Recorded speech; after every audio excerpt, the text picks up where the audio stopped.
Pode?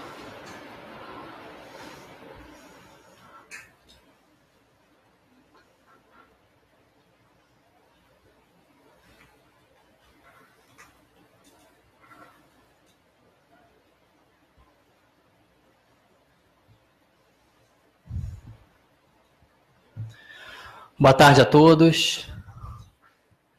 Então, estamos começando aqui o evento de lançamento do site Que República é Essa? Estudos do Brasil Republicano, e que vai contar também com a palestra da professora Vera Borges. Meu nome é Thiago Maurelli, sou supervisor da equipe de difusão, da equipe de pesquisa para difusão de acervo do Arquivo Nacional. Vou falar um pouco sobre a ideia do site, sobre a concepção do site. Depois vou passar a palavra para minhas colegas aqui, a Viviane Gouveia e a Denise Bastos, que vão explicar como é, mostrar o site para vocês, mostrar como ele funciona. E, por fim, a gente vai ter a grande palestra da professora Vera Borges, autora do primeiro texto que vai para o site, que é sobre a Primavera de Sangue. Então, primeiramente, eu queria agradecer a todos os presentes aqui, tanto quem está aqui no auditório, como também o público que está assistindo de casa, né, ou do trabalho, enfim, do ônibus, seja lá o que for, através da transmissão ao vivo no Facebook. E, primeiramente, eu vou dar um panorama geral sobre o trabalho, para vocês entenderem, né, como ele funcionou, sobre a ideia do site, sobre o surgimento do site, e depois passo a palavra para meus colegas. Queria agradecer primeiramente a todo mundo que participou dessa ideia desde o início, né? Quando eu fui chamado para trabalhar na equipe de pesquisa, pela Beth Breia, que está aqui presente. Depois eu assumi a supervisão. Esse trabalho começou a ser desenvolvido em novembro de 2016, comigo, a Viviane e a Denise, que estão aqui presentes. Depois a Januária se juntou ao grupo. E agradecer ao Diego Barbosa, que era diretor na época, que deu apoio ao site, o Leonardo Fontes, também que é o atual coordenador da Coped,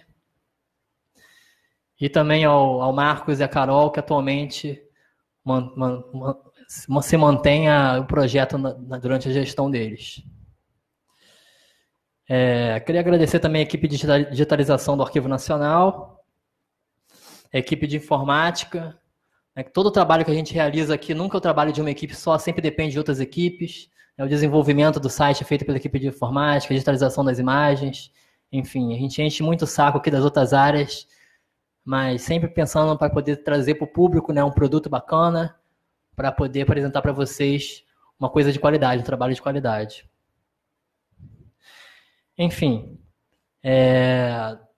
desde que eu assumi aqui a supervisão da área de pesquisa, a gente sempre tem feito um trabalho de excelência na difusão, e a gente tem já um site de exposições virtuais, tem um site voltado para a história luso-brasileira, e eu sentia falta um site voltado para o período republicano. Inclusive, boa parte da nossa documentação aqui no Arquivo Nacional é do período republicano, e a gente não tinha uma ferramenta específica para isso.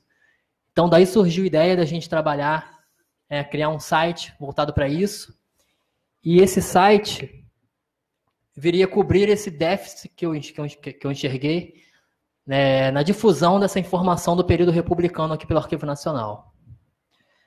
Então, qual era a nossa ideia? Fazer um site com uma linguagem simples, que fugisse um pouco da questão da linguagem acadêmica, né? Então, vocês vão ver nesse site textos relativamente curtos, de 3 a 5 páginas no Word, mais ou menos. Ao contrário do artigo acadêmico, geralmente leva 15, 20, às vezes até mais páginas. Uma linguagem mais direta, mais objetiva. E o nosso objetivo é ajudar, né? Colaborar tanto para o público de ensino médio, os universitários, professores, estudantes, mas também atingir o público geral, né? Porque muito discute-se, inclusive, sobre a produção de conhecimento, porque muitas vezes a gente tem o conhecimento, tem algo para mostrar, mas não sabe como passar esse conhecimento, que é uma coisa muito importante.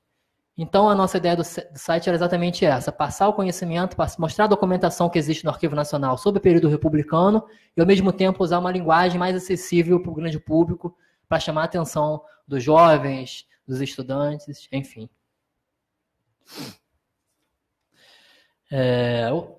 Nós pretendemos também, através desse site, colaborar, né, como eu já falei aqui, com a questão da gente criar produtos de difusão que ajudem para o conhecimento, que as pessoas obtenham esse conhecimento. Muitas vezes você acessa alguma coisa na internet e não sabe de onde veio aquela informação, né? Se aquela informação é verdadeira, se é verídica, se é segura, né, essa informação.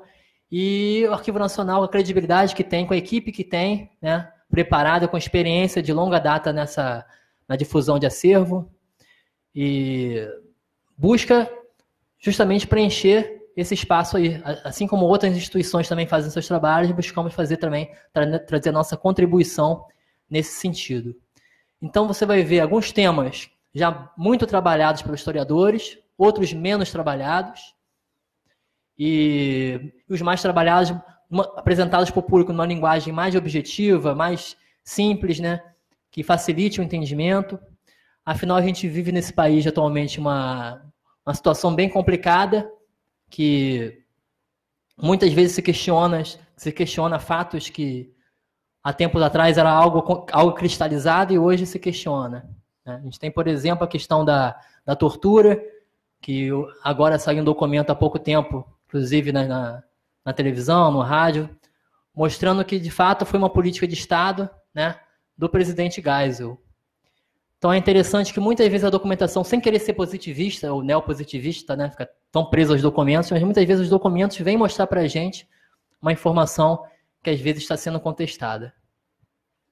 E achamos que é importante, né, que trazer um pouco, né, a primeira linha, esse site vai, ao longo do tempo, buscar vários eixos diferentes. Inicialmente vamos trabalhar com um eixo voltado para mobilizações sociais, até para a sociedade se conhecer. Muitas vezes a sociedade não sabe o que ela mesma fez, o que ela produziu em tempos passados. Então, por isso, o nosso primeiro tema vai ser sobre a Primavera de Sangue. Já temos um tema engatilhado também sobre o contestado, né? Que é um período bastante estudado, mas em alguns pontos desconhecido ainda do grande público. Vamos trabalhar também a questão dos levantes de 1935, né, da Aliança Nacional Libertadora, e outros temas vinculados, inclusive, da greve de Volta Redonda de 1988, que também abordaremos, né, em breve nesse site. Depois o site vai ser explicado com mais detalhes pelos meus colegas, e queria salientar assim, o trabalho extremamente profissional da equipe de pesquisa, né, das minhas colegas aqui, todos nós. É uma equipe muito pequena, temos apenas 6 pessoas, realizando diversos trabalhos ao mesmo tempo. Tem site de exposições virtuais, tem algumas postagens no Facebook, tem a questão do site do História Luso-Brasileiro, tem exposições que a gente está sempre fazendo a curadoria, e uma equipe muito diminuta. O ideal seria que houvesse um concurso público aqui para o Arquivo Nacional, né? Mas buscamos a possibilidade aí de conseguir requisitar pessoas de fora para trabalhar conosco, para aumentar a nossa equipe, e também buscar as soluções possíveis, né? Para esse site se realizar, nós buscamos a parceria de universidades, e tivemos o apoio da UF no primeiro momento. Já temos engatilhado, a partir de julho, teremos o apoio do Pedro II, do Colégio Pedro II, e da Universidade Federal Rural do Rio de Janeiro. E queria agradecer especialmente, né, as estagiárias que trabalharam aqui com a gente nesse período, né, uma pesquisa voluntária, colaborando, sem receber nenhum tostão, justamente porque acreditaram no projeto, né, buscaram obter experiência de trabalho aqui no Arquivo Nacional. Então assinamos um convênio de pesquisa voluntária com a UF, e vieram 4 estagiárias, a Júlia, a Mariana e a Ana Paula aqui presente, e também a Karina, que nos ajudaram muito, porque temos uma documentação enorme, né? 65 quilômetros de documentos para ver, uma equipe de apenas 6 pessoas fazendo várias coisas. Então, o apoio delas foi fundamental, e eu agradeço a elas aqui, publicamente. E, a partir de julho, agora, com o apoio da Rural e do CP2, a gente tem boas perspectivas de continuar e avançar no trabalho do site. Enfim, dito isso, queria agradecer também o pessoal que ajudou muito na questão da expertise, né? Nós temos o nosso conhecimento, mas buscamos experiências também de fora, como funcionaram. conversei muito com a Renata Barbato, da Casa Rui, conversei bastante com o professor Bruno Leal e a Ana Paula Tavares, do Café História, né, que passaram a experiência deles para mim, para a gente se reuniu com eles. E tudo isso ajudou a gente a pensar como seria esse site atrativo para o público, como a gente conseguiria levar um bom produto para atingir o público geral, né? Enfim, dito isso, eu queria agradecer também aos colaboradores, né, na pessoa da professora Vera Borges, que aqui está, que também colaborou conosco escrevendo o primeiro texto, né, sem receber nada também em troca. Enfim, nosso orçamento cada vez menor, sempre cortado, sempre diminuindo. Tivemos séria crise ano passado, não sei se vocês acompanharam, aí saiu bastante na mídia.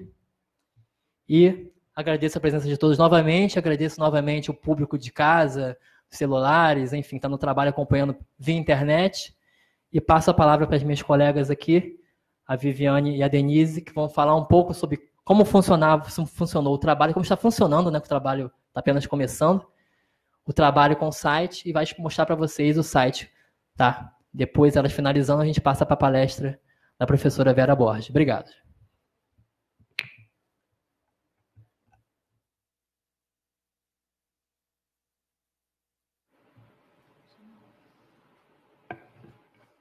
Bom, boa tarde a todos, os que estão aqui conosco no auditório, os que nos assistem virtualmente. Eu vou fazer uma breve apresentação de como a gente faz a seleção dos temas para o site e usos possíveis que essa informação pode ter, né? O Thiago já falou um pouco do nosso público primeiro, aquele que a gente pretende atingir mais proximamente, né? Que são estudantes e professores dos ensinos médio, do ensino universitário, trazendo temáticas que possam ser discutidas em sala de aula. Mas a gente tem também interesse de atingir um público com essa documentação que a gente está apresentando, que é o público estudioso de outros campos do conhecimento, né? Quando eu digo outros campos do conhecimento, é porque, tradicionalmente, alguns desses temas que a gente vai tratar, eles são estudados e pesquisados por historiadores, né? E o que a gente pretende aqui com o site é ampliar um pouco a forma como os nossos documentos aqui no Arquivo Nacional são interpelados por outros campos de conhecimento. Então, inclusive na feitura dos textos, né, porque cada um dos temas que a gente vai trabalhando, a gente sempre convida alguém para escrever, né, ou a própria equipe escreve, ou convida-se alguém externo. A gente tem procurado abrir o leque de campos profissionais para estudar os temas que a gente propõe, né? Então, contribuições vindas da geografia, da arquitetura, do urbanismo, da ciência política, elas serão bem-vindas para o site, né? Dito isso, o nosso processo de trabalho começa com as nossas reuniões de pauta, onde a gente seleciona os temas que vão ser trabalhados, né? E aí o que a gente busca na hora de selecionar esses temas, né? Temas que sejam relevantes do período estudado e sobre os quais existe ainda pouca produção. Porque a ideia é difundir o nosso acervo, mas também estimular que certos temas relevantes sejam tratados e abordados em sala de aula e por pesquisadores, né? Bom, feita essa seleção, é lógico que ela não se restringe só a isso, né? Às vezes você pode ter um tema que já tenha sido até exaustivamente tratado, né? Mas que a documentação permita novos enfoques, né? Novas interpretações, eles também são incluídos. Feito isso, a gente parte para identificar nos nossos fundos e coleções documentos que possam servir para discutir aquele tema, né? É óbvio que nesse processo, muitas vezes, a gente descobre, como a gente usa no jargão dentro da sala, né? O tema não rendeu, né? Não existe uma quantidade de documentos que seja significativa para abordar aquele tema dentro do site. Quando isso acontece, o tema é descontinuado, né? Mas se ele rende uma documentação interessante, e a gente também sempre busca um tipo de documentação diversificada, porque a ideia é difundir o acervo. E o nosso acervo ele é bastante numeroso e diversificado nas tipologias. Então, mapas, filmes, documentos textuais, sejam manuscritos ou impressos, fotografias. A gente busca que, nos temas selecionados, explorar o acervo como um todo, né? E de forma a dar visibilidade a possíveis fontes de pesquisa. Então, a gente faz, a partir daí, uma seleção. Quem trabalha mais diretamente com essa documentação são os nossos estagiários, né? Tiago já mencionou aqui as nossas colegas que nos colaboram conosco, né, das universidades, mas nós também fazemos pesquisa na documentação, selecionamos documentos que sejam representativos daquele tema que a gente quer trabalhar, e a partir daí a gente parte para fazer a escrita do tema, né? A Viviane depois vai mostrar as várias áreas em que o site está subdividido, e aquele tema rende, às vezes, em mais de uma frente dentro do site. Então, ou nós mesmos escrevemos o material, ou, como eu disse, convidamos alguém de fora, né? E o que a gente espera é que a documentação aí mostrada possa render usos os mais diversos, né? Ao longo do tempo a gente tem observado que a documentação de arquivo hoje não é mais só utilizada, seja para comprovar direitos, ou seja para a produção de conhecimento científico, mas ela tem outros usos também, né? E a ideia é também que a gente possa despertar e estimular esses outros usos, né? Além dos já tradicionais que a gente conhece, teses, dissertações, monografias, artigos e livros, também é possível, a partir da difusão desse acervo, estimular matérias jornalísticas, como acontece com frequência, né? O nosso acervo é demandado por TVs, por jornais, para a construção dos seus textos jornalísticos, filmes e programas de TV também, né? Exposições, tanto as exposições que a casa organiza, né, mas exposições produzidas por outras instituições, produções artísticas também é possível, né? A gente vê cada dia mais o acervo de museus, arquivos e bibliotecas sendo apropriado para produções de arte, né? E, obviamente, um uso bem recente também, que é a apropriação desse material, especialmente aquele material que está em domínio público, em iniciativas de acesso livre, né? O Arquivo Nacional também tem buscado compatibilizar o seu acervo para esse uso, né? Bom, o que eu queria fazer mesmo era uma breve apresentação. Vou passar para a minha colega Viviane, que vai apresentar, então, em mais detalhe, o nosso site. Oi, gente, boa tarde. Então, a gente está começando o nosso site hoje. Eu queria chamar a atenção para o fato de que ele está sendo inaugurado literalmente. Ele entrou no ar hoje. Januário, você pode abrir? Ok, já está aberto. É esse endereço mesmo, vocês podem chegar através dele. Futuramente a gente deve estar nas redes sociais de uma forma um pouco mais presente, esse é o nosso plano, mas nós estamos começando hoje esse site.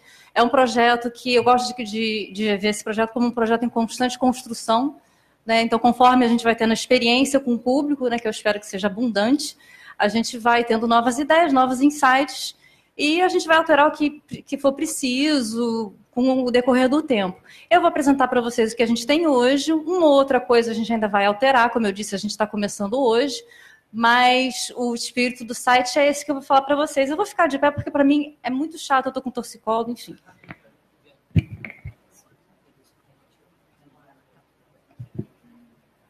Desculpa, não? Tá.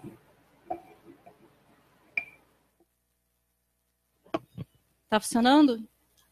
Tá? Ok. O site é esse aí, brasilrepublicano.an.gov.br, que República essa é o nome do projeto, é o nome do site, mas o endereço é aquele lá. Então, vocês vão ver aqui ali, à esquerda, né, a central de conteúdos, a gente tem temas. Calma aí, não, calma. Ok, temas, vai ser, como vocês viram, só tem um tema ali, porque nós estamos começando hoje, a gente só tem um tema mesmo que entrou, né, um tema principal, tá? Eu já vou explicar para vocês como é a lógica. Só que lá, futuramente, vocês vão encontrar todos os temas que já foram trabalhados no site. À medida que nós fomos trabalhando outros temas, eles vão ser todos, os links vão ser transferidos para lá. Bibliografia é uma bibliografia relativa a cada tema. Downloads vai ser uma central de downloads onde vocês vão poder baixar as mídias que são utilizadas no site. E a agenda, a gente vai colocar eventos relacionados ao tema, ou eventos relacionados ao tema de uma forma geral, tá? Não só a história republicana, não só o tema que está sendo trabalhado, mas, enfim, de uma forma geral, pessoas que a gente imagina que vão visitar o site. Eu sou uma pessoa muito ambiciosa, eu acho que assim, não só estudantes vão visitar o site, mas assim, vários brasileiros vão visitar o site, vão super aprender sobre a sua cidadania, enfim, eu sou uma pessoa ambiciosa, né? Mas, enfim, a gente vai colocar ali na agenda eventos que tenham a ver com a nossa proposta. No banner principal, vocês vão ver o assunto principal, obviamente, mas não só ele, tá? A gente normalmente vai haver serão 3 assuntos intercalados, o banner vai ser móvel, e aí você clica no banner principal, por favor, que hoje é a Primavera de Sangue, um evento a respeito do qual a professora vai falar daqui a pouco. Você tem um texto, e à medida que o texto vai descendo, você tem hiperlinks para a documentação que foi trabalhada no texto, tá? Toda a documentação do Arquivo Nacional. Então, são fotografias, documentação escrita. Tá? Vocês podem ler, tem anotação, o fundo, caso vocês queiram consultar. Então, essa é a seção principal a respeito da qual a Denise estava falando, ou nós escrevemos, ou, enfim, estudiosos convidados escrevem a respeito da temática. Pode voltar para a página principal, por favor? Aí, ali embaixo, nós temos algumas sessões. Então, assim, uma das sessões que eu gostaria de contar para vocês foi o seguinte, a sessão é uma surpresa, né? A sessão é tipo um ovo de Páscoa, né? Um ovo de Páscoa em linguagem de internet, é isso, né? Você uma surpresa meio escondida. Quando você está fazendo uma pesquisa, às vezes você acha um assunto ultra interessante, mas que não tem absolutamente nada a ver com aquela temática que está sendo trabalhada no momento. Clica numa surpresa, por favor, Janu. Ok.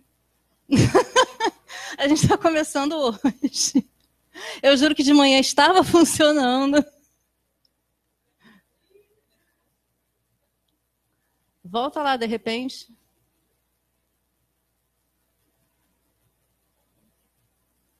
Eu acho isso lindo. Só que não. Será que a internet caiu?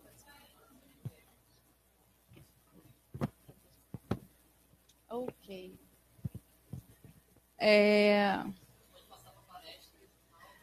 Eu acho que vai ter que ser interrompido. A janelinha está realmente com um xizinho no computador. Gente, desculpa, mil desculpas, mas isso acontece. Depois a gente volta um pouco, eu termino de apresentar. A gente passa para a palestra da professora Vera e no final a gente faz a explicação com tudo solucionado, acredito que esteja. Então, então eu passo a palavra para a professora Vera Borges da Unirio, que ela vai fazer a palestra dela sobre a Primavera de Sangue. Eu só gostaria de lembrar aqui para todos assinarem a lista de presença, né? Que ao final a gente vai sortear 3 livros aqui do Arquivo Nacional. E a professora Vera também trouxe 2 exemplares do livro dela, Batalha Eleitoral, de 1910, que a gente também vai sortear para o público. Tá? Então, todos assinem a lista de presença, por favor, que está passando aí, não deixem de assinar. E também gostaria de lembrar, né, para vocês e para o público de casa que estiver assistindo a gente pelo Facebook, que podem mandar perguntas, podem escrever perguntas que a gente passa aqui para a professora Vera, ou sobre o site também, que a gente responde para vocês. Então, obrigado, gente. Vou passar aqui para a professora Vera.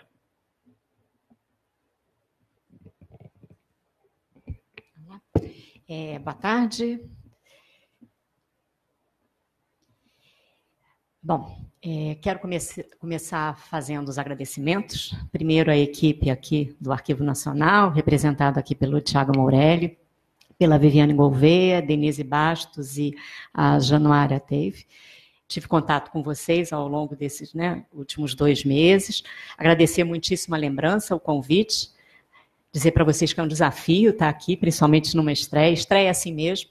Né? Isso que aconteceu agora me lembrou a estreia da TV no Brasil, também quando deu uma pane dessa e depois deu certo. Né? Então, a gente ficou com aquele gostinho de querer saber o que é a surpresa. Mas o ovo de Páscoa daqui a pouco chega, né? Que é sempre bom. Isso. Quero destacar também a felicidade de estar participando dessa programação da Segunda Semana Nacional de Arquivos, que tem um título, que estava ainda agora exposto, Governança, Memória e Herança. E dizer o desafio de estar aqui, no sentido de que sempre quando a gente vem para o Arquivo Nacional, que no meu caso, né, a formação toda na história, a gente vem para pesquisar. Então, quando eu fiz dissertação, tese, essa era uma das casas que eu procurava. E dessa vez o percurso foi feito um pouquinho diferente. Eu recebi essa documentação, ou seja, né, eu não descobri essa documentação, porque no caso, né, eu não sou aqui da equipe, e me fizeram um convite. Olha, a gente tem esses documentos, você já estudou esse tema, é possível você revisitá-lo, mas você tem um desafio, você tem que trabalhar primordialmente com essa documentação que está aqui, porque a ideia do projeto é esse, é valorizar os documentos que estão aqui. Num primeiro momento, eu falei, claro, tranquilo, super fácil e tudo. E aí, de repente, a gente recebe essa documentação, me passaram por e-mail, com tempo, prazo, tudo perfeito. E aí você senta, e eu tenho que dizer para vocês, assim, que eu levei uns 2 dias para conseguir mesmo começar a escrever o primeiro parágrafo. Eu falei, caramba, mudou esse sentido, e sempre quando a gente muda um pouquinho a lógica que a gente está acostumado, isso acaba dando um certo abalo. Mas a gente supera isso. E tinha um desafio maior, eu tinha recebido um convite de uma pessoa que me é muito querida, que acabou puxando aí essa equipe, que é o Thiago Morelli, com quem eu já dividi alguns projetos. Então esse era um desafio ainda maior a ser feito. E foi muito legal. E na fala de vocês, eu acho que tem um ponto que é muito interessante, e aí eu vou dar um pouquinho o parecer de quem está produzindo, né? Que vocês são aqueles que estão nos oferecendo essas preciosidades, se já tem uma boa impressão do acervo com o que vocês trouxeram, mais ainda, só reforça toda essa sensação. E dizer, Thiago, na tua fala, que acho que não são necessariamente só os pesquisadores novos. Tem gente que, com certeza, já é mais meu contemporâneo, tem alunos, pessoas que têm interesse e, às vezes, se sentem um pouco bloqueados, ou então acham assim, esse lugar não é para mim, ou eu não vou fazer uma dissertação, uma tese, então eu não preciso, ou então não é ali que eu devo pesquisar, não, é aqui sim. A gente pode fazer textos talvez mais dinâmicos, a gente normalmente utiliza a expressão de jornalísticos, né? Talvez sem tanto aqueles rigores que muitas vezes a academia pede, que são necessários, que são importantes, que são super bem-vindos, mas que talvez torne um pouquinho mais leve, possa permitir as pessoas a terem um contato mais agradável em relação à história. Então, acho que esse é um ponto interessante a ser destacado, ok? Bom, eu fiz o dever de casa, então eu preparei aí uma apresentação, ela é pequena, fiquem tranquilos, 12 ou 13 telas, eu tenho noção do tempo aqui que eu tenho, e a ideia também é que se possa abrir para o debate, fazer uma fala dessa, no fundo, é apenas apresentar para vocês algumas questões e depois ouvi-los através de perguntas ou então de desdobramentos que possam acontecer de acordo com o interesse que a fala possa despertar. Então, vamos começar lá? Então, a gente tem aí um título. Eu acho que títulos, eles sempre ajudam a gente a entender um pouco do que a gente vai falar. Pode voltar para a tela inicial, por favor. Isso. Vamos deixar aí Primavera de Sangue. E aí eu queria falar um pouquinho com vocês, não só explicar o que é esse evento, que acontece em setembro de 1909, mas falar também um pouquinho como é que eu me aproximei desse tema. Então, a primeira vez que, no início, quando eu estava pesquisando a respeito da Primeira República, tanto quando eu estava fazendo dissertação, quando eu estava fazendo a tese, sempre eu trabalhei com imprensa. E uma das coisas que eu fui percebendo, em 1909, eu trabalhava muito uma campanha eleitoral que vai fazer uma oposição entre o Hermes da Fonseca e o Rui Barbosa. E mais ou menos naquele período, segundo semestre de 1909, um conjunto de jornais, principalmente Gazeta de Notícias, Correio da Manhã, aparecia um episódio chamado Primavera de Sangue. E o título, o nome dele, despertou logo a minha curiosidade. Então, assim, Primavera de Sangue, como assim? Então, a primavera era uma primavera referente à chegada da estação, como a gente conhece no ano, então em setembro, 22 de setembro que a gente tem. E a outra ideia é um episódio que você tem que vai acabar levando à morte de 2 estudantes. Então, daí essa combinação de primavera de sangue. E eu percebi naquele cotidiano, daquela revolta, que ela não era apenas uma manifestação e um confronto. Inclusive, no próprio título do texto que está aqui para o site de vocês, eu coloco os acadêmicos, né, dos acadêmicos do Rio de Janeiro em confronto com a força policial do Distrito Federal, que no caso era, então, a cidade do Rio de Janeiro.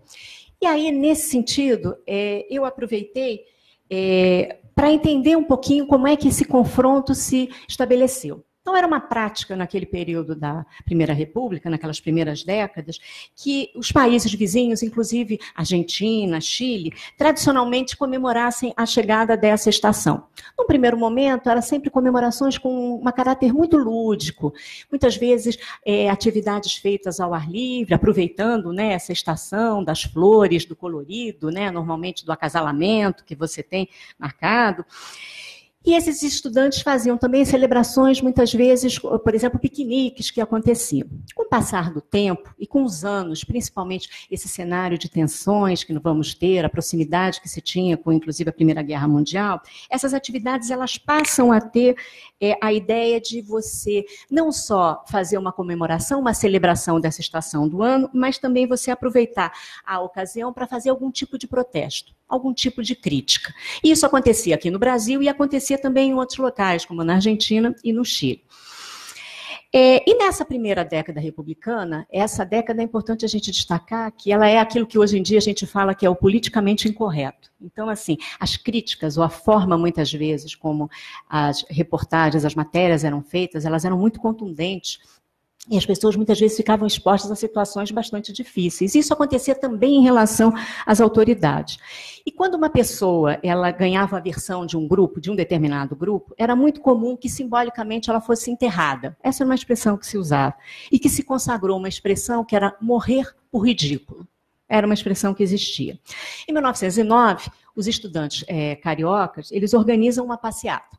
E essa passeata vai ganhar um colorido diferente, que seria um enterro político que você ia ter de um general de brigada, que na época ele era o comandante-geral da Força Policial do Distrito Federal, que chamava-se Antônio Geraldo de Souza Aguiar, né? Então, só relembrando como a gente está aqui na Praça da República e o Souza Aguiar está aqui do lado, a maior parte da tendência das pessoas vai achar que esse Souza Aguiar tem a ver com esse Souza Aguiar. Não, não tem a ver com esse Souza Aguiar, né? Esse hospital que está aqui do lado da gente, na verdade, a inauguração dele, né, de 1910, ele era antes em 7, na Rua Camarino, era o Hospital do Pronto-Socorro, depois ele vai virar mais tarde o Souza Aguiar, e essa homenagem dele é feita em relação ao prefeito que você teve, né, o Francisco Marcelino de Souza Aguiar, que foi prefeito na gestão do Afonso Pena, isso de 1906 a 1909. Então, só um parênteses aí, porque às vezes a gente faz, né, essa coisa mais assim, e aí a gente aproveita, então ela está falando disso porque está aqui do lado. Não, não é. Então, só atento a isso. Bom, nessa Primavera de Sangue, então, nesse evento que vai acontecer em setembro de 1909, você tinha um cortejo fúnebre que foi preparado pelos estudantes, com os mínimos detalhes. Todos aqueles elementos que fazem parte de um cortejo, como a ideia da cruz, o símbolo da cruz, o padre, os cantos que são feitos, toda essa celebração foi cuidadosamente preparada. Assim como a gente está preparando aqui esse evento, aquela foi totalmente preparada. E a manifestação vai ter um desfecho trágico. 2 estudantes vão morrer. 2 vítimas fatais. E eles eram chamados, na época, é muito comum nos jornais, a gente encontrar essa expressão dos estudantes, eles serem identificados como os acadêmicos de medicina, os acadêmicos de direito, enfim, por aí vai, que eram os estudantes do Distrito Federal. Então, isso aqui é só para a gente ter uma noção desse título e entender um pouquinho do que é esse episódio. E agora vamos tentar entender quais são as forças que estão em jogo e como é que isso, de certa forma, pode nos permitir ter uma leitura dessa Primeira República. Pode passar o próximo slide, por favor. Bom, então eu acho que a primeira questão que fica aí para a gente é a seguinte, afinal, o que o chefe de polícia do Distrito Federal fez para ser alvo dessa zombaria dos acadêmicos do Rio de Janeiro? Ok, já entendi então que 2 pessoas morreram, que você tinha essa celebração, que eles tinham essa ideia desse enterrar, né? Esse enterro, morrer por ridículo, esse enterro que era feito em termos simbólicos, mas o que ele fez então que leva ele a ter essa aversão desse grupo? Então, em 1909, alguns episódios envolveram o nome desse Souza Aguiar, desse chefe, né, desse comandante-geral da polícia que você tem, da força policial, que são alguns atos de violência. E aí eu vou destacar 3 para vocês. Os 2 antecedem a Primavera de Sangue e o outro que vai ser esse da Primavera de Sangue. Então, o primeiro deles acontece um pouco antes, por volta de setembro de 1909, você tem uma dispersão da população carioca, que foi espancada por soldados dessa força policial. Eles estavam reivindicando melhores serviços que eram prestados pelos bondes, e é interessante que esses bondes, né, que levavam esses passageiros, um dos locais também que você tem, aqui essas redondezas todas que você tem, e hoje em dia a gente tem um outro elemento, né, que faz com que esse próprio cenário mude, que é a ideia desse VLT também. Né? Mais do que nunca, acho que os cariocas são sempre muito viúvos do bonde. Né? Acho que o bonde caiu no gosto, assim como o VLT aqui, que passa aqui na frente também. Bem, um outro episódio que a gente tem de violência também desse Souza Aguiar, à frente, né, da força policial, ocorreu na véspera da chegada da Primavera de Sangue, portanto, no dia 21 de setembro de 1909. Esses acadêmicos eles estavam concentrados, inclusive essa foto foi belíssima. Esse foi o primeiro documento que vocês me mandaram, que é essa foto que eles estão, a força policial, na frente do Palácio Mou, onde é hoje em dia... Não, é a foto inicial mesmo, que vocês fizeram, né, da propaganda mesmo, né, que República, né, da República daqui, do site. E que fica onde hoje em dia, né, é a Cinelândia, no centro, que é a imagem, né, que vocês apresentaram aí. E nesse episódio, os estudantes eles percorreram várias ruas da cidade e eles faziam normalmente sempre esse percurso de uma forma bastante ruidosa, muitas vezes zombando do público e, às vezes, dificultando a circulação dos carros. E, claro que isso trouxe um tumulto. O trânsito ficou complicado e, num determinado momento, na altura da rua Senador Dantas, um veículo da força policial, que estava sendo puxado por tração animal, que estava transportando uns músicos, desobedece à ordem dos estudantes de parar. E, para piorar a situação, o condutor desse veículo ele dá uma chicotada nos animais para poder, né, sair, se desvencilhar da situação que ele estava, e essa carroça não só vai de encontro ao público, machucando algumas pessoas, como também uma das chicotadas vai atingir um dos estudantes. Imediatamente, que chamava-se Pedro Barreto, imediatamente o grupo resolve procurar o Souza Aguiar, né, no seu gabinete, tem uma audiência, pede uma audiência, são recebidos, o clima fica bastante tenso, e ele, na verdade, disse que essas desordens que aconteciam, nada tinha, não entendia por que os estudantes estavam tão exaltados, e que eles, se quisessem, que procurassem o presidente da República, no caso que na época era o Nilo Peçanha. Então é bom a gente também lembrar que essa Primeira República ela é marcada, né, pelas fatalidades. Nesse momento que acontece a Primavera de Sangue, quem é o presidente da República é o Nilo Peçanha. Um pouco antes, no finalzinho do primeiro semestre de 1909, o Afonso Pena havia falecido. Ele não termina o mandato, ele fica na gestão de 1906 a 1909 até o seu falecimento. Pela Constituição, o vice que assume, né, a gente já viu essa história, então o vice que assume e era o Nilo Peçanha. E a eleição deveria acontecer no ano seguinte, que é o confronto que vai levar o Hermes da Fonseca e o Rui Barbosa, né, em confronto que vai acontecer. E na época o Nilo Peçanha, então, ele era o presidente. Ele era o presidente que, na verdade, se torna pela condição de vice em função da morte do Afonso Pena. E o Souza Aguiar, né, no final dessa audiência, não só não se sentiu intimidado pelos acadêmicos, como ainda, para piorar a situação, ele joga um dos acadêmicos contra o sofá. Né, dá um empurrão, dá lá um... E aí, pronto, o clima de animosidade entre as partes está estabelecido. Dia seguinte vem o início da primavera. Então, quem foi o escolhido para ser, né, o enterro político, né, o morrer por ridículo? O Souza Aguiar. Então, vamos em direção aí ao confronto da Primavera de Sangue. Pode vir o terceiro slide, por favor. Bom, essa é uma cidade, uma imagem belíssima, né? Essa imagem da cidade do Rio de Janeiro, com certeza aqui no acervo vocês devem ter algumas. Essa imagem é uma imagem da cidade do Rio de Janeiro, uma cidade que queria, né, ganhar esse ar próximo das influências da Europa, uma cidade que já começa a ter veículos circulando, ela tem a luz, ela tem esses belos casarios, uma imagem idealizada, belíssima. Só que essa mesma cidade idealizada, digna de um cartão postal, é a cidade que vive também os confrontos. E é nessas ruas que queriam se tornar tão belas, que não sei até que ponto eram efetivamente, que você vai ter confrontos sangrentos.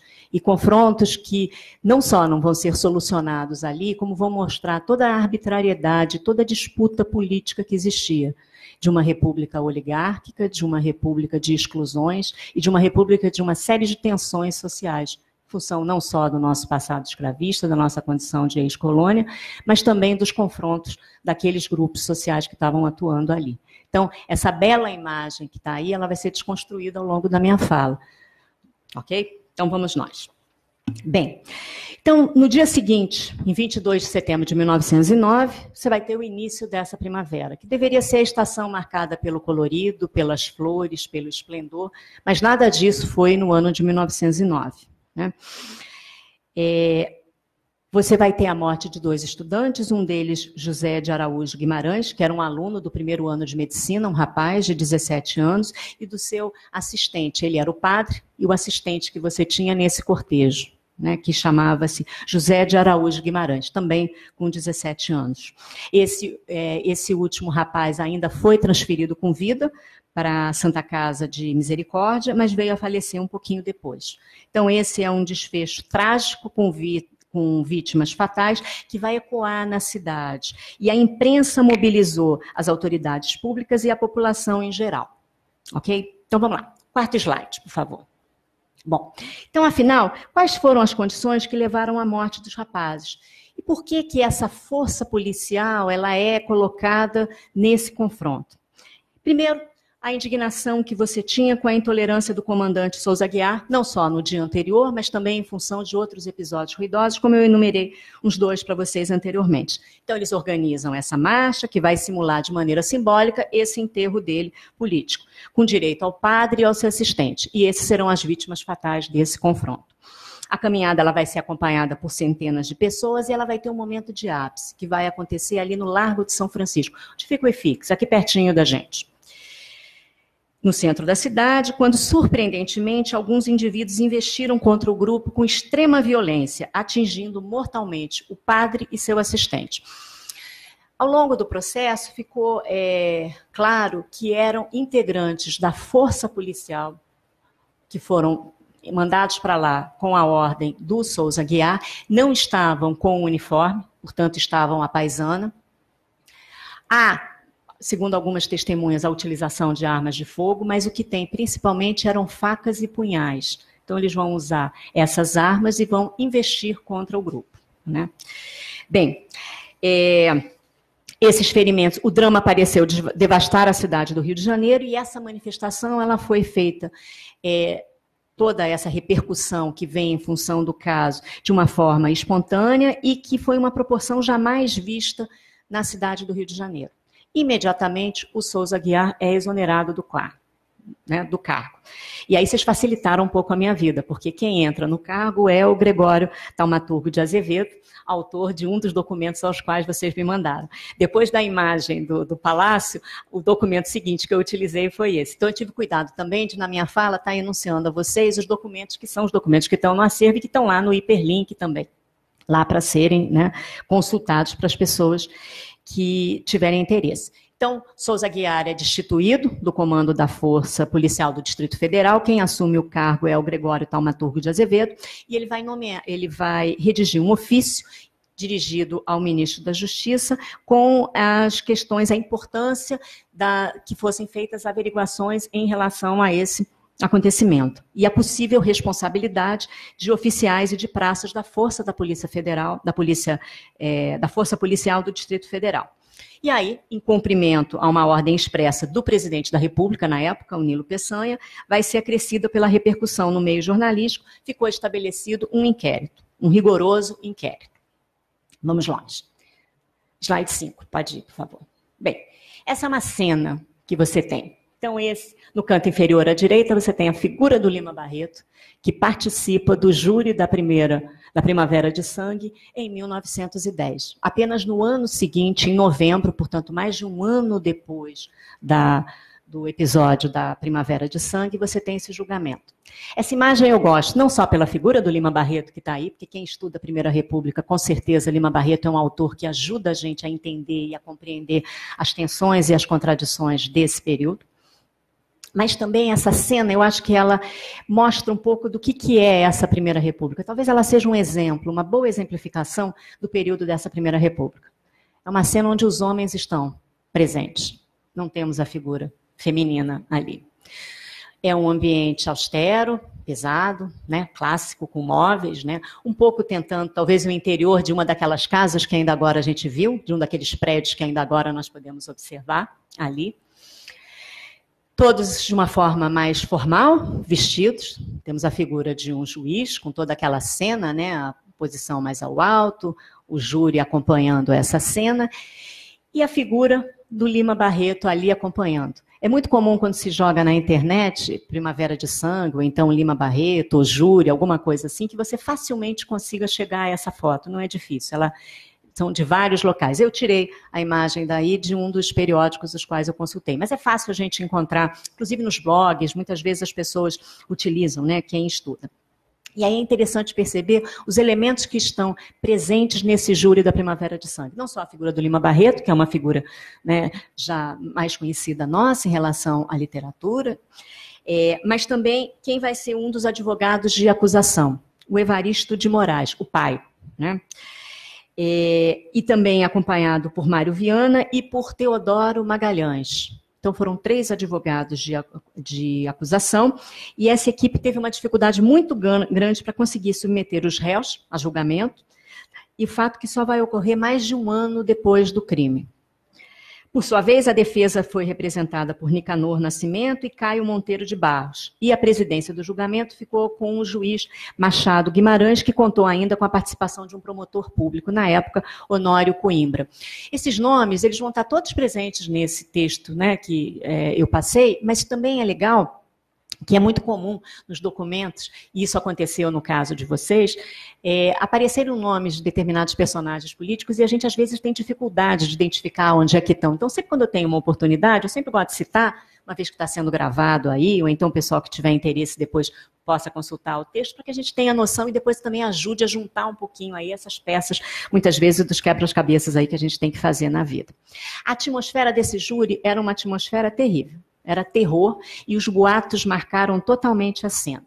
E os boatos, eles iam desde a possibilidade de assalto ao tribunal, por colegas de exército, do principal acusado, que era um tenente, chamado José Aurélio Lins Vanderlei, principal suspeito, até as ameaças mesmo de morte aos jurados, caso a sentença não fosse favorável ao réu mais notável, no caso ao Vanderlei, ao Aurélio Lins Vanderlei. Assim, aqueles todos que estavam envolvidos no caso pareciam correr risco de vida. E inúmeras as medidas de prevenção foram adotadas e de precaução no dia do julgamento. No final da sessão, os réus foram condenados, uma vez que se comprovou que, em relação à manifestação dos acadêmicos, os agressores eram praças, como eu disse ainda há pouco, eles estavam à paisana, e tinham sido estavam subordinados à Força Policial do Distrito Federal, cumprindo as ordens do Souza Aguiar. Além disso, o inquérito também comprovou a responsabilidade de alguns oficiais do Regimento da Cavalaria, e muitos soldados receberam a pena máxima, de 30 anos. Aí, mais uma vez, um documento que vocês apresentaram, que é um relatório feito pelo Taumaturgo Azevedo, enviado para o ministro da Justiça na época, que era o Esmeraldino Bandeira, apresenta uma lista nominal dos oficiais que vão ser exonerados em função desse incidente. Inclusive, no próprio texto também eu dou lá a entrada para o documento que vocês apresentaram, que faz parte aqui do acervo do Arquivo Nacional.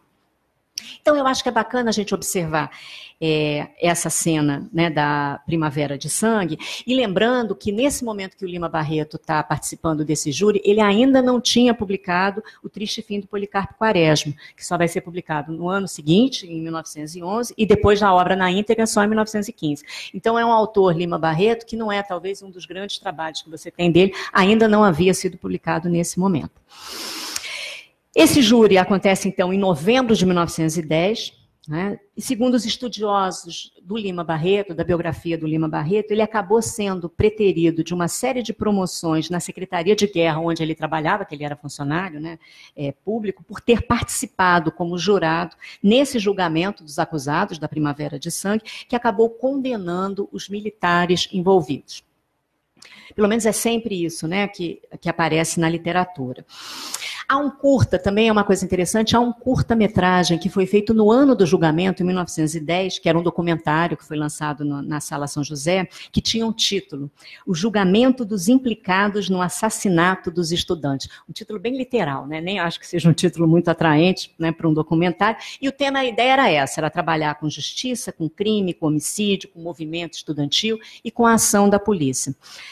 Esse julgamento dos 14 militares acusados da morte dos estudantes, em 1909, na cidade do Rio de Janeiro, o júri durou 4 dias e 3 noites, e tendo essa participação decisiva do Evaristo de Moraes. A nota sensacional era a ameaça que os militares fossem condenados, o tribunal ia ser invadido, e os policiais e os jurados contrários seriam trucidados. Então, isso é que era o que corria, e inclusive isso aparece também nesse curta-metragem. O julgamento termina no dia 17 de novembro, com a condenação dos acusados e sem a anunciada violência. Os boatos realmente não se comprovaram. Ainda bem. Bem, a decisão do caso vai provocar repercussão e as reações vão ser imediatas, sendo que alguns segmentos da sociedade protestaram por um novo julgamento. Não se conformaram com o resultado desse julgamento. Em linhas gerais, a gente pode considerar que algumas figuras do clube militar e muitos militares queriam a absolvição do tenente Vanderlei, pois eles consideravam que o desfecho contrário podia ser perigoso para o país, de acordo com a percepção deles. A absolvição, portanto, seria uma questão de honra, uma vez que essa negativa poderia ser, pela ótica militar, algo danoso à sociedade. Os militares não mediram esforços para absolver, o que não significou inocentar o culpado junto com seus auxiliares. Talvez essa demonstração desse episódio da Primavera de Sangue possa mostrar as tensões que existiam na cidade do Rio de Janeiro. De um lado, os estudantes e esses simpatizantes que você tem dessa manifestação estudantil de setembro de 1909, considerados os civis, inclusive, identificados assim nas próprias matérias jornalísticas, versus, de outro lado, a oposição, os militares, aqui representados pela força policial, pelo chamado lado legalista. Então, aí é uma tensão que você tem na cidade. Vamos para o slide 6. Bom, em 1909, vários nomes foram cogitados até que se apresentassem as duas candidaturas que se enfrentaram em 1910. De um lado, Hermes da Fonseca, militar, e do outro, Rui Barbosa, na campanha civilista. Então, acho que o desafio da gente é assim, por que essa polarização passou a existir? Então, o que eu estou tentando fazer é uma relação entre esse confronto que acontece no período em que está ocorrendo essa campanha eleitoral com o desfecho que você vai ter da eleição presidencial. Então, vamos perceber aí alguns elementos. A resposta para essa questão, com certeza, não é uma resposta simples. E alguns elementos talvez possam nos ajudar a contribuir na compreensão daquele processo histórico. Primeiro, como é que é construída essas campanhas que você vai ter, essas candidaturas, tanto do Rui Barbosa quanto do Hermes da Fonseca? Quando o Afonso Pena ainda está vivo, isso ainda no ano de 1909, finalzinho de 1908, o primeiro semestre de 1909, quando ele ainda está vivo, ele tinha uma imposição de querer fazer o seu sucessor. Isso gerou uma reação imediata, inclusive entre os seus auxiliares. É bom lembrar que o Hermes da Fonseca chegou a ser ministro do Afonso Pena, inclusive ele era identificado nas campanhas que ele faz no exterior como o Kaiser brasileiro, né? Então você imagina, num confronto que você está às vésperas, né, da Primeira Guerra Mundial, você ter essa identificação. E ele acabou obrigando muitas vezes o Hermes da Fonseca a se manifestar publicamente como um candidato que, não sendo candidato à presidência da República. Isso acabou provocando um fato militar. Essas ações, normalmente, elas eram devidamente acompanhadas pela imprensa, e aí um dos jornais também, que foi uma fonte, um documento que vocês forneceram, era um jornal que ele faz a reprodução, é a Gazeta de Petrópolis, ele faz a reprodução de jornais que você tem da cidade do Rio de Janeiro. Isso era muito comum, jornais do interior ou jornais menores, pegarem principalmente da Gazeta de Notícias e do Correio da Manhã. Você tem uma primeira página, inclusive no texto eu também coloco, que é uma edição de 6 de maio de 1909. E ali as Forças Armadas estão se sentindo hostilizadas por todo momento, terem que se justificar que um dos seus nomes, né, um dos seus quadros, não pudesse ser candidato. Né? Elas se sentem constrangidas, cerceadas de um militar poder, uma vez que a Constituição de 1891, que era a Constituição que estava em vigor na época, não apresentava nenhuma incompatibilidade.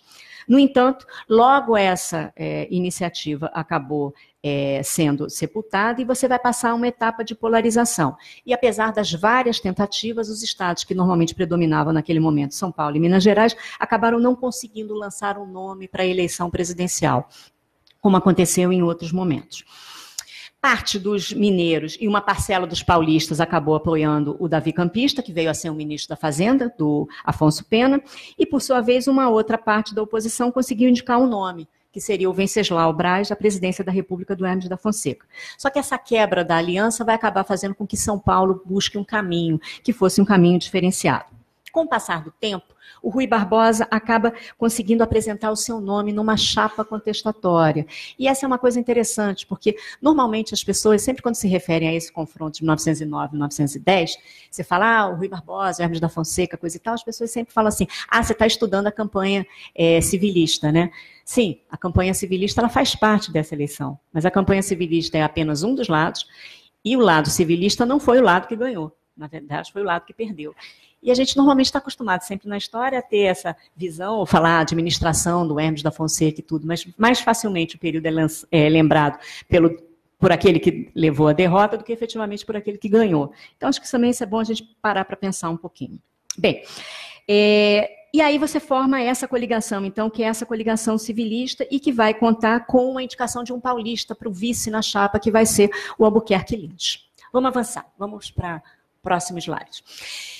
No meio dessa campanha, então, os dois nomes já foram consolidados. De um lado, o Hermes da Fonseca, com o Venceslau Braz, um mineiro, e do outro lado, o Rui Barbosa, com o vice na chapa, que é um paulista, o Albuquerque Lins. No segundo semestre de 1909, já para o finalzinho do ano, portanto, depois de setembro, depois da Primavera de Sangue, durante a campanha eleitoral, envolvendo os dois candidatos, Rui Barbosa, que é o da chapa contestatória, que é o da campanha civilista, ele vai receber uma carta de Francisco Ribeiro Junqueiro, que vem a ser o avô de uma das vítimas da Primavera de Sangue.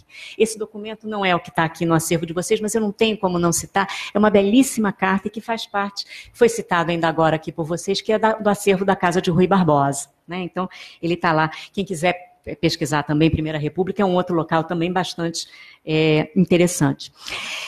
Toda essa movimentação da cena política que eu falei ainda agora, da figura do Hermes da Fonseca, identificado como Kaiser brasileiro, a ideia que você tem do civilismo com o Rui Barbosa, ela vai aparecer nessa carta do avô de um dos rapazes que morreu.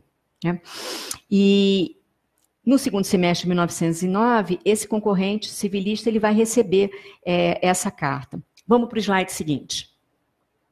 Essa ação militar violenta que vitimou 2 estudantes e a conclusão do documento na associação ao que era considerado um perigo militar, isto é, a vitória do Hermes da Fonseca na eleição presidencial, militar de formação e favorito naquele pleito.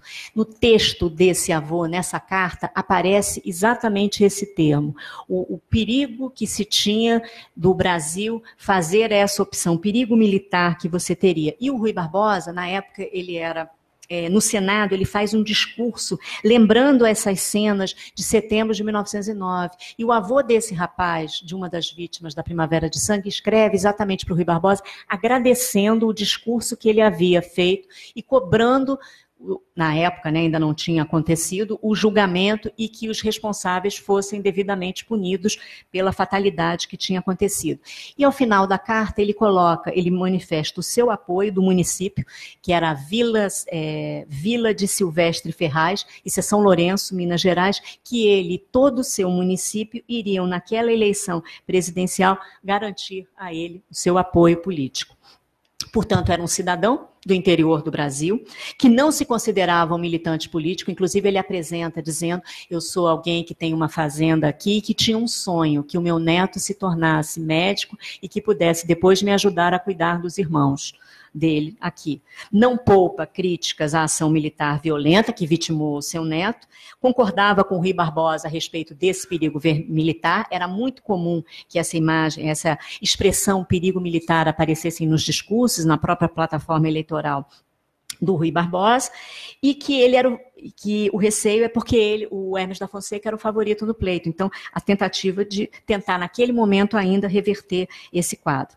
Por fim, vale destacar que essas tensões entre os civis e os militares não era algo circunscrito apenas à batalha eleitoral de 1909, mas elas estavam presentes também no cotidiano carioca, como exemplificou esse próprio episódio ocorrido em setembro de 1909. Vamos para o slide seguinte, por favor.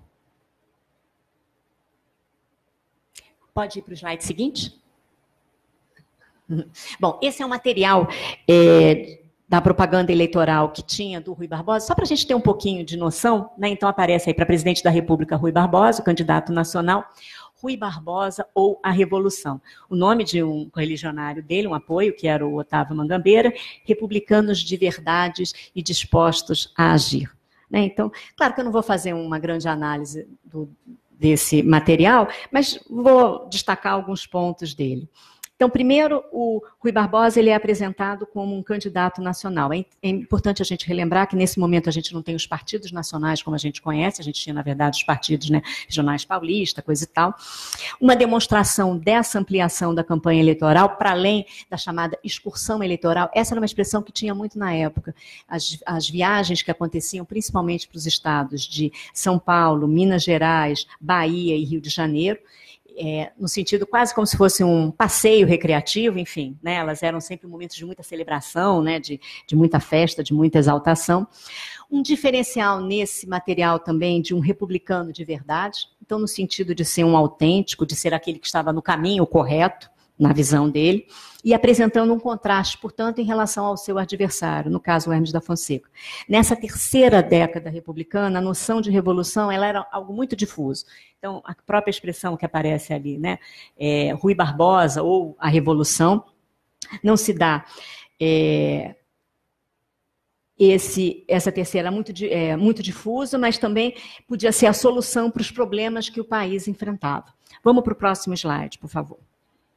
Aí aparece, é muito comum também nesse período da Primeira República, o trabalho com as charges, com as caricaturas. Aí a gente tem um desenho que é feito pelo Calixto, que mostra o Hermes da Fonseca e o Rui Barbosa nessa corrida presidencial. O humor e o primor com que essas caricaturas, esses desenhos, essas charges eram feitas, eram verdadeiras obras de arte. Esse riso, provocando um riso no sentido da crítica, dessa reflexão, e também sendo um momento de catarse, também um momento de libertação.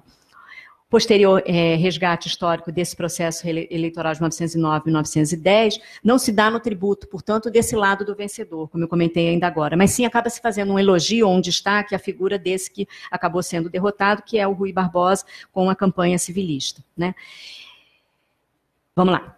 O slide 11, por favor. Esse é um slide para a gente fala muito do período da Primeira República, dessas eleições ou das manifestações na rua, e muitas vezes a gente acha que todas essas decisões elas são feitas, né, através das fraudes dos votos. Sim, essas atas eleitorais elas eram fraudadas, ninguém que estude esse período pode negar, mas elas foram capazes também de grandes manifestações. Então, essa imagem que a gente está vendo aí é uma imagem em Campinas, isso é em 19 de fevereiro de 1910, a eleição acontece 1º de março, portanto a gente está a pouco mais de 10 dias da eleição presidencial, e as estimativas, de acordo com os dados que aparecem na época, eu nem sempre concordo com esses dados, tá? Mas eles falaram em 10 mil pessoas, né? Porque hoje em dia a gente tem as manifestações, coisa e tal, sempre falam uns números aí que a gente sempre fica meio que duvidando. Mas, enfim, tem gente pra caramba aí. Tenha 10 mil ou não, é inegável que tem gente pra caramba, né? E no momento, assim, de saudação, no momento, muitas vezes, de acreditar ainda naquele momento que o resultado pudesse ser outro. A gente está pouco mais de 10, e esse talvez seja um dos argumentos, né? Eu me lembro que uma vez eu ouvi, não só do meu orientador, que está aqui presente, professor Orlando de Barros, mas também de uma pessoa que esteve na minha banca, de uma professora, de que essa imagem ela é decisiva para a gente poder, talvez, compreender a Primeira República. As pessoas estão na rua, sim. As pessoas têm as violências e atos como o da Primavera de Sangue, com certeza. Mas não vamos simplificar e olhar para essa Primeira República com todo um preconceito. Sim, ela é extremamente segregadora, ela é elitista, ela é a República dos Bacharéis, ela é a República dos Homens, inegável, né? Até na condição de mulher, né, mais do que nunca, tudo isso me incomoda, mas essas contradições, e isso não é uma exclusividade da Primeira República. Sob certos aspectos, ela é extremamente velha, sim, mas em determinados momentos ela também mostrou pontos que depois vão ser desenvolvidos em períodos posteriores, e a gente tem aqui um especialista, né, nesse período varguista também, que vão ter as suas raízes históricas na Primeira República. Então, talvez ela mereça, né? E fico muito feliz de que o primeiro texto que vocês estejam colocando aí seja um período que esteja colocando aquilo que nem sempre é tão bem valorizado e que talvez tenha que ser muito ainda estudado, e talvez a Primavera de Sangue seja apenas uma pontinha aí desse iceberg para, né, para acontecer. Ok? Vamos lá. Essa foto, então, é interessante porque a gente pode... É claro que não tem, né, não é um documento sonoro, mas a gente imagina que as vaias, os aplausos possam acontecer e que as palavras de ordem também pudessem vir, demonstrando o apoio, portanto, a uma das candidaturas. Nesse momento, a República Popular ela encontrou formas de se manifestar, e esse é um ponto que eu queria já caminhar para a conclusão da minha fala, lembrando que não só esse documento da Carta do Avô, que eu mencionei ainda agora, como também a própria manifestação dos estudantes, seja a manifestação do dia 21 de setembro de 1909, ou então a do dia seguinte, depois de toda a atrapalhada, né, do Souza Aguiar, elas são formas que elas... demonstrações de manifestação dessa população que superam em muito os limites eleitorais, do dito voto na urna que você tem. As eleições elas eram muito mais complexas do que a gente possa imaginar. A exigência da alfabetização era uma realidade para os eleitores, e normalmente sempre essa lógica, né, discricionária e arbitrária da Primeira República ela está presente, isso é inegável, não estou questionando isso. Mas dentro das suas possibilidades, a população em geral encontrou maneiras de participar desse processo político, a despeito dela estar repleto de vícios eleitorais, portanto, de fraudes, de manobras, de atas eleitorais que eram feitas, né, de vésperas, ou então sem levar em conta efetivamente os votos que eram depositados ali. Ok? E vamos avançar? Bom, e aí a gente tem uma charge do Amaro, publicada no Jornal do Brasil em 23 de setembro de 1909, ela é uma charge que tem ali uma letrinha, eu só vou ler para vocês, ficou muito pequenininha, eu tentei até aumentar, mas aí eu acabava comprometendo a qualidade da imagem, que é essa legendazinha que aparece logo abaixo do livro. Mais uma página sangrenta da nossa história pátria e mais uma data assinalada pela ferocidade da polícia mal escolhida. Então, aqui estão os elementos. Então, ela é no seguinte, ela está presente na primeira página de um jornal, do Jornal do Brasil, em 23 de setembro, o elemento que você tem aí de uma faca, mas os punhais também estiveram presentes, que foram as armas que foram utilizadas contra os estudantes, com esses militares que estavam à paisana, pelos agressores, contra os estudantes. O livro que está aberto ali, da Constituição, portanto, a Constituição ela estava ferida, ela estava sendo atacada por essa prepotência policial, portanto, aqueles que deveriam nos defender, que era a força policial de então do Distrito Federal, eram aqueles que nos atacavam.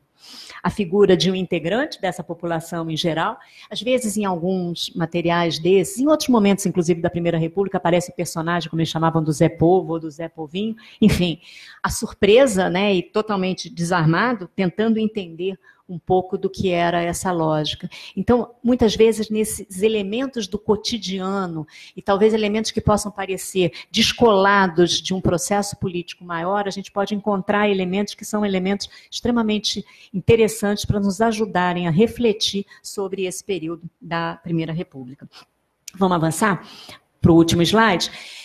Para eu poder concluir, eu queria dizer assim que entre civis e militares, eu acho que a Primeira República ela marcou esse cotidiano carioca, sendo amplamente debatida nos jornais da época, nos documentos também que vão ser produzidos pelas autoridades locais, como esses que foram encontrados aqui no acervo do Arquivo Nacional. Na cidade do Rio de Janeiro, essa ação da polícia, da Força Policial do Distrito Federal, que deveria garantir essa ordem, mas em situações de rotina nem sempre isso era garantido. Você tem uma movimentação para manifestação dos estudantes em setembro de 1909 e que passou a ser conhecida, portanto, como Primavera de Sangue. E que ela foi uma demonstração de como essas ações políticas também se davam fora das instituições formais, do governo e dos partidos políticos.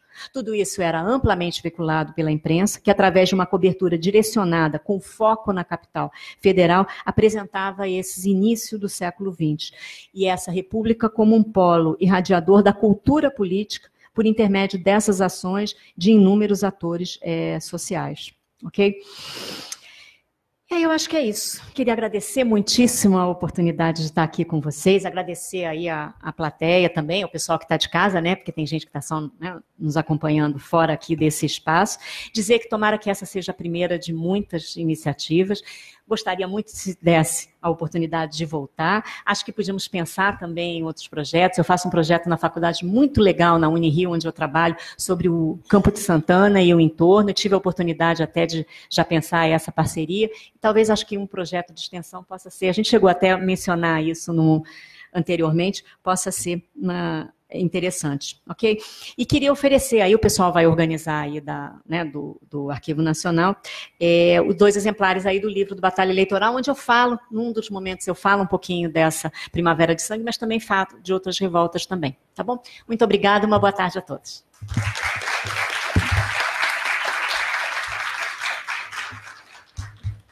Passar a palavra para a Viviane, para ela continuar a explicar o site, né? Não sei se já está ok aí, internet, enfim. Aí, no final, a gente vai abrir para perguntas para a professora Vera, tá? E é isso, Viviane, por favor. Bom, oi de novo, gente, voltei, vou começar do zero. Tudo bem, não vou começar do 00, né? Só relembrando, a parte da esquerda, os ícones da esquerda, da minha esquerda, né, central de conteúdo. Os temas, vocês vão encontrar os temas anteriores e os temas atuais. A bibliografia também vai ser por tema, vai ser temática, vocês vão ter acesso à bibliografia por cada tema. O download é uma central de mídia, onde vocês vão poder consultar e baixar as imagens utilizadas, os documentos, tá? Porque tem um documento escrito, fotografia, a Denise já comentou que a gente trabalha com várias tipologias. E a agenda também, a gente vai, enfim, divulgar eventos relacionados à nossa proposta de uma forma geral, não só a história do Brasil republicano, mas a nossa proposta de uma forma geral, tentar trazer um pouco do Brasil, aquilo que o Brasil não conhece. E aí eu achei a palestra da professora Vera muito interessante, porque quão importante a gente pensar o Brasil do passado para entender o do presente, né? Acho que eu pensava o tempo inteiro nas coisas que estão acontecendo hoje em dia, quando ela, enfim, né, falou dos assuntos que ela falou. Bom, voltando ao banner principal, aqui, futuramente, o próximo tema, que é a Guerra do Contestado, deve ser lançado ainda esse mês, no máximo no início de julho. Vão ficar alternando aqui no banner principal, vocês vão poder consultar, serão 3, né, os 3 últimos temas vão ser alternados. E aí você clica nessa parte principal. Por favor, Janu. E aí já não vou dar mais nenhum spoiler, né, porque a professora já falou tudo, já falou, fez um comentário a respeito do texto. A gente tem fotografia, que é a fotografia a qual ela estava se referindo, né, da Força Policial em treinamento em frente ao Palácio Mourão em 1909. Eles não saíram daí para massacrar os estudantes, não, tá, gente? Mas era um treinamento que acontecia, bom esclarecer, né, que acontecia regularmente em frente ao Palácio Mourão. o relatório, um dos relatórios do taumaturgo, né, do Gregório Taumaturgo, que viria substituir o Souza Aguiar.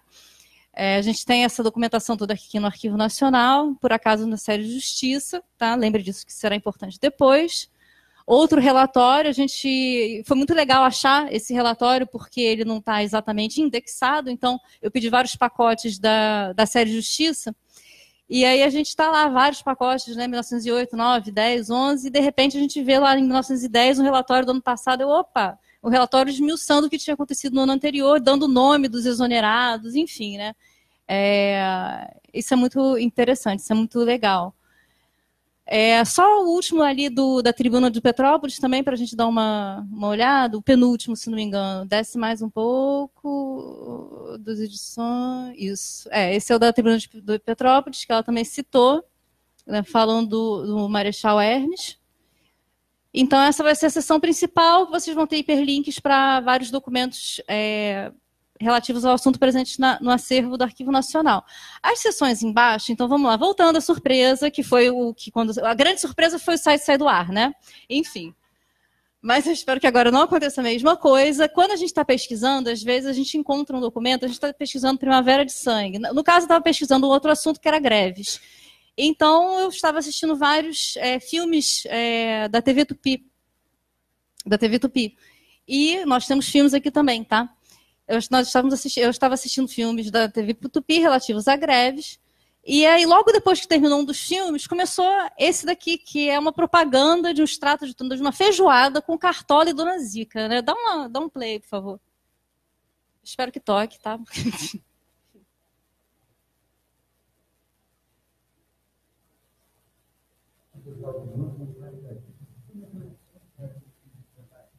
Não dá muito para ouvir o som daqui, porque, enfim.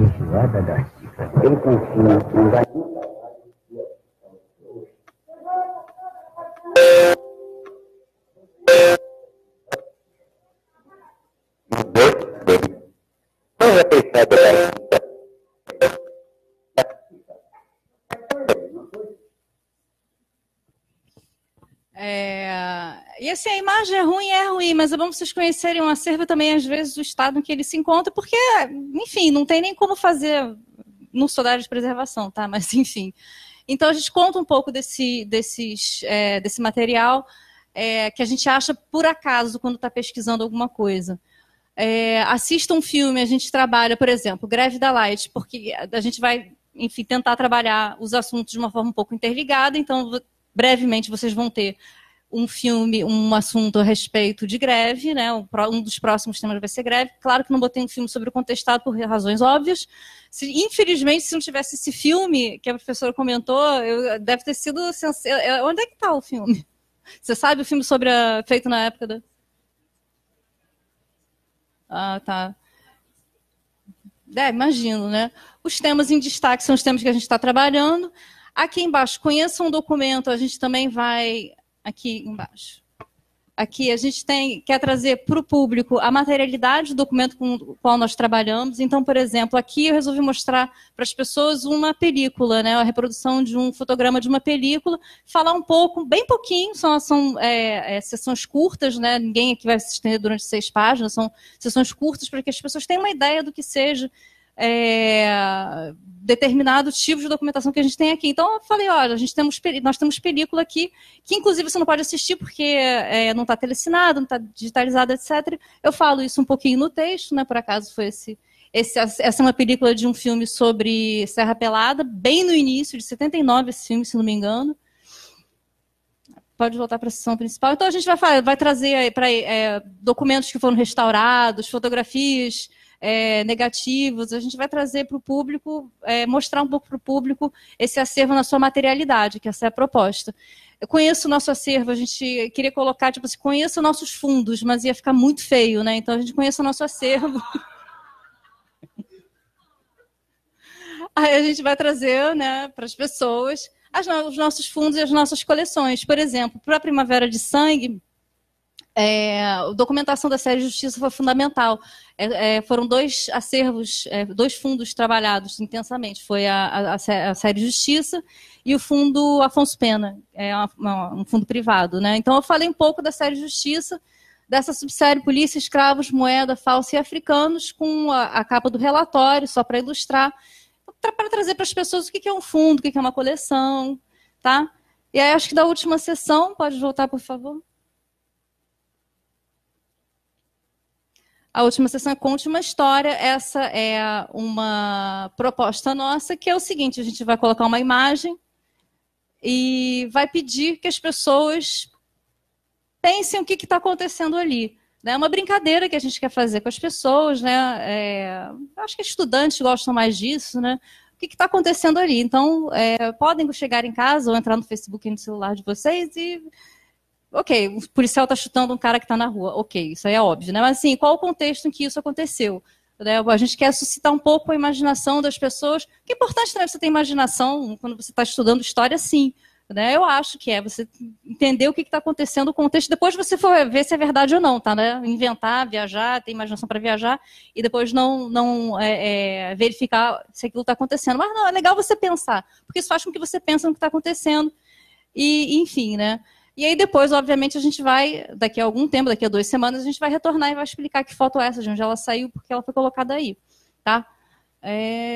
Eu acho que basicamente é isso. Como eu falei no início, eu gosto de pensar nesse projeto como um projeto em construção, que a gente vai mudar conforme vai haver uma interação maior com o nosso público-alvo. A gente espera que seja um público-alvo grande, né? Como eu disse, eu sou uma pessoa ambiciosa, eu espero que não seja apenas estudantes, mas vários brasileiros que queiram repensar a própria história. Bastante ambicioso, mas enfim, né? É isso, gente, só apresentar o site de vocês. O endereço ali deu uma... Ah, não, voltou. Ah, que lindo. O endereço é aquele ali, brasilrepublicano.gov.br. Oi? .an, a pessoa é míope, não usa óculos, né? .an, é isso, gente, tá? Então, obrigada, professora. A gente vai abrir para perguntas agora, né? O Thiago isso, quem quiser fazer uma pergunta, é só levantar a mão que o microfone vai ao... Já tem uma ali e um aqui. Aqui também.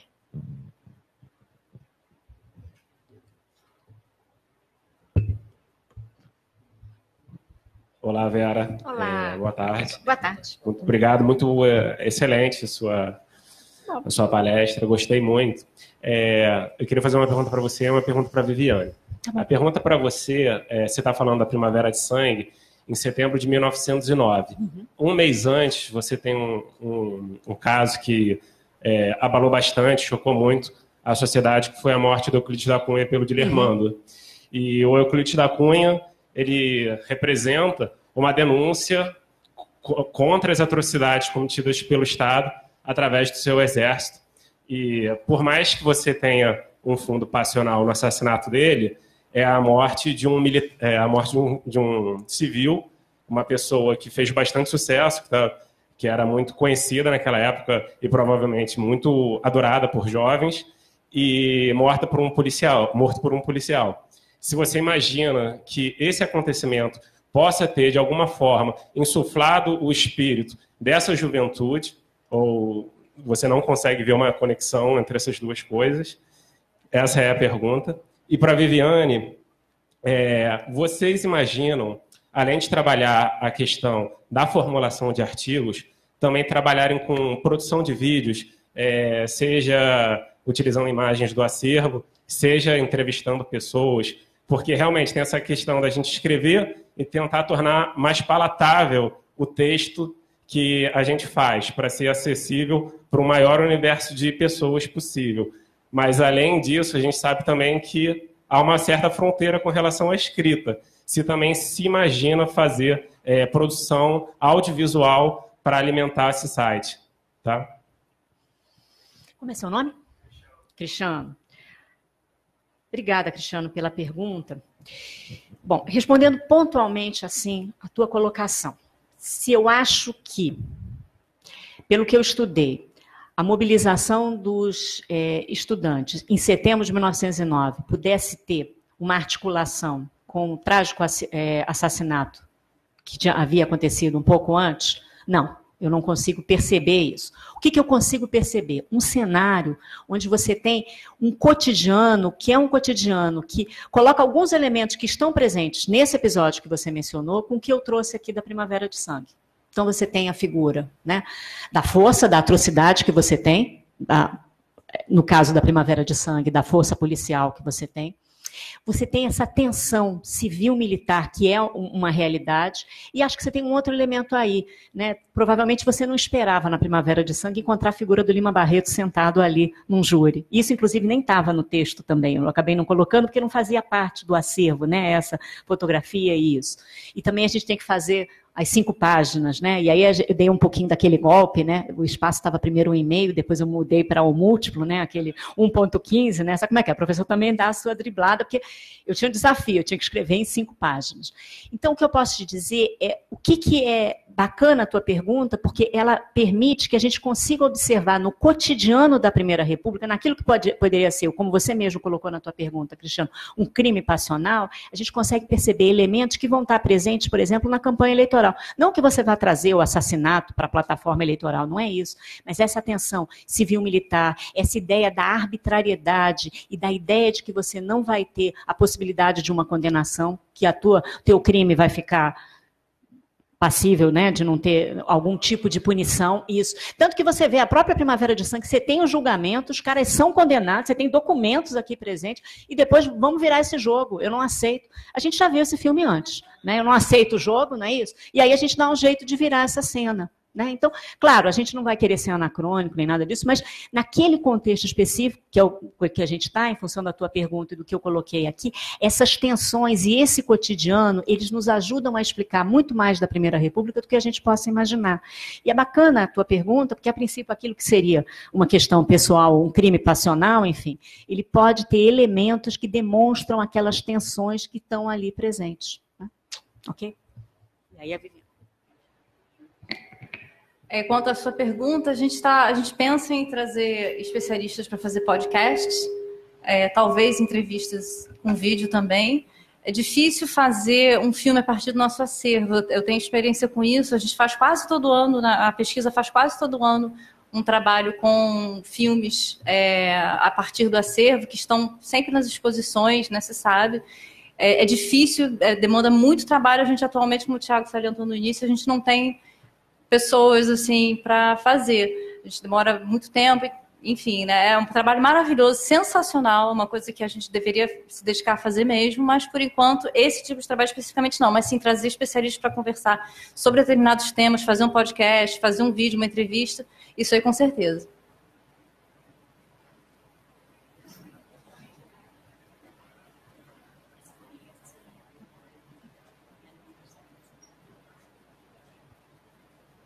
Oi, boa tarde, meu nome é Helena. Eu quero perguntar para a Vera como é que anda a pesquisa dela a respeito do Campo de Santana e seu entorno, e quero saber onde está o texto que ela já me prometeu há um tempão e eu ainda não tive acesso.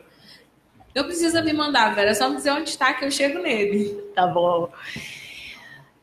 Bom, eu não ia perguntar teu nome, né, Helena, que a gente já se conhece. Eu e a Helena tivemos a possibilidade de conviver juntas lá no mestrado profissional da Unirio em História. A Helena é professora no município, historiadora. Helena, como é que está o projeto? Ele é um projeto que é o Campo de Santana, ele é um projeto de extensão da Unirio, que chama-se Campo de Santana, o turismo cultural no Campo de Santana e seu entorno. Ele é conduzido pela professora Heloísa Silveira Botelho, e eu sou uma das pessoas que está na equipe dela.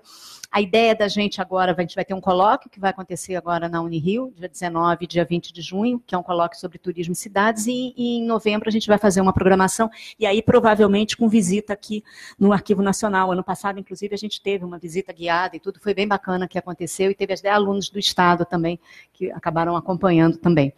E o texto que você está me pedindo, qual que é? É o texto da... Tá, eu vou te mandar essa noite, pode deixar, prometo. Fui cobrada de público. Minhas escusas. Tem mais alguém querendo fazer pergunta? Levanta a mão, por favor.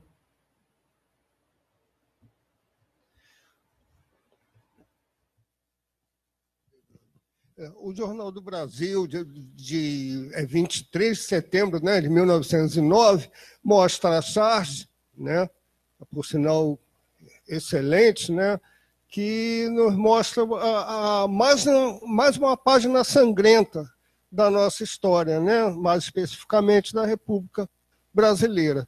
Hoje, o Jornal do Brasil de hoje diz que 553 mil brasileiros foram assassinados em 10 anos. Né? Isso aí é um recorde que acho que péssimo, né, para o Brasil perante as outras nações. Nós somos um dos países mais violentos do mundo, né? Apesar eu acho que isso eu falo isso porque eu sou professor de história também, só que eu já estou aposentado. Praticamente, eu acho que todas as camadas sociais, né, em sala de aula, em qualquer ambiente, diz que o Brasil, né, é um país cordial ou então que já foi cordial. A minha pergunta é a seguinte: como que a senhora interpreta, como historiadora, como a senhora vê, né, por que a história do Brasil é tão violenta, né, no campo político, no campo social, no campo familiar, né, quando não é assassinato, é estupro, né, e violência doméstica, né, e pancadaria, né, bofetadas em pleno Congresso Nacional, em qualquer Assembleia Legislativa, ou até em qualquer ato público na rua, o péssimo comportamento que a polícia, que as polícias, né, em vários períodos do nosso país têm, né, ao tratar o povo, né? E como que a senhora interpreta isso? Minha pergunta é essa.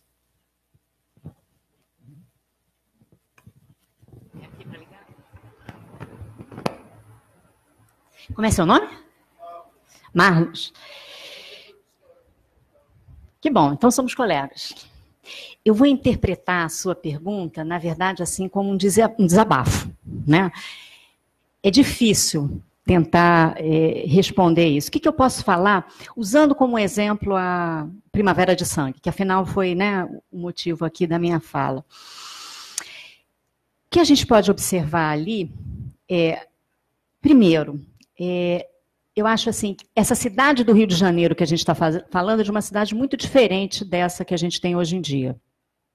Então, ela é uma cidade que tinha sofrido intervenções, então ela é uma cidade que está procurando ter um pouco daquela fisionomia bonita que a gente passou ali, idealizada. Só que essa sua rua, as ruas eram muito marcadas por esse tipo de conflitos.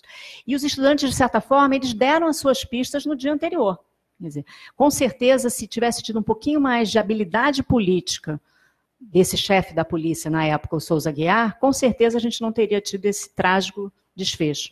É comum, inclusive, eu tive até a curiosidade de olhar em outros anos também, se as manifestações aconteciam também, ou se por acaso tinha sido só aquela primavera mesmo. Não, isso era razoavelmente comum. Agora, jamais teve uma com uma repercussão, pelo menos próximo daqueles anos. Não fiz todo o período, mas, enfim, na proximidade dos anos anteriores e também alguns posteriores, em que você teve essa celebração. Claro que não dessa forma ruidosa. Esse uso da força, ele não é uma exclusividade da Primeira República, infelizmente, né? Somos professores de história e constatamos isso em diversos momentos ao longo da nossa história. Agora, talvez o que mais me deixe chocada em relação à Primavera de Sangue, além da brutalidade, claro, 2 estudantes de 17 anos morrendo dentro daquele contexto, nada justificava essa ação, por mais impertinente seja lá a palavra que o Souza Aguiar usou em relação a eles, a esses estudantes, mas o que me assusta muito, primeiro, a repercussão que teve, no sentido do clamor que teve na população. Se você visse as fotos que acompanham o cortejo fúnebre dos estudantes da Escola de Medicina até o São João Batista, onde eles são enterrados, nossa, é impressionante. É um número de pessoas, que era um mar de pessoas impressionantes. Então, o quanto isso chocou, e com certeza isso foi decisivo para que esse inquérito fosse, inclusive as figuras de peso também que estão aí. Eu estou falando de figuras não só da literatura, mas eu estou falando de figuras do direito também, referências e que tranquilamente eu não preciso nem explicar quem é Evaristo de Moraes, eu não preciso falar quem é Lima Barreto, porque a gente já tem um conhecimento e eles, né, nas suas trajetórias, também estiveram envolvidos nesse episódio. Então, o quanto há uma trama nessa Primeira República que permite que as pessoas possam, né, transitar, e mesmo com toda a capacidade que você teve de argumentação do Evaristo de Moraes, no novo julgamento, ele acaba, né, não conseguindo a punição como havia sido inicialmente, né? Acabou não sendo aceito ali. Né? Eu acho que a sua colocação ela deve servir muito para nos acompanhar no sentido de termos atenção e talvez quando refletirmos sobre determinados momentos como esse que a gente está fazendo aqui da Primeira República e da Primavera de Sangue, a gente não possa conviver, né, ou pelo menos lute para que essas arbitrariedades elas não se consolidem, pelo contrário, que a gente tenha sempre força para poder reagir. Eu acho que talvez isso seja o maior destaque que a gente possa fazer em relação a isso, tá bom? E eu te prometo, numa próxima vez, tentar responder esse seu desabafo. Pessoal, devido ao tempo, a gente tem que caminhar para o encerramento. Só faça alguma pergunta, se houver alguma pergunta online, não podemos encerrar. Quem não assinou o certificado, a lista de presença está passando agora aí, a gente vai rapidinho sortear os 5 livros que nós temos. Vou pedir para a professora Vera falar 5 números aleatórios da lista de presença, estão numerados. De 1 a 40? Então pode falar aí, Vera. 13? É para falar já os 5? Tá. Número 1. Não. Vou pegar depois. Se dá para os 5, eu vou pegar lá.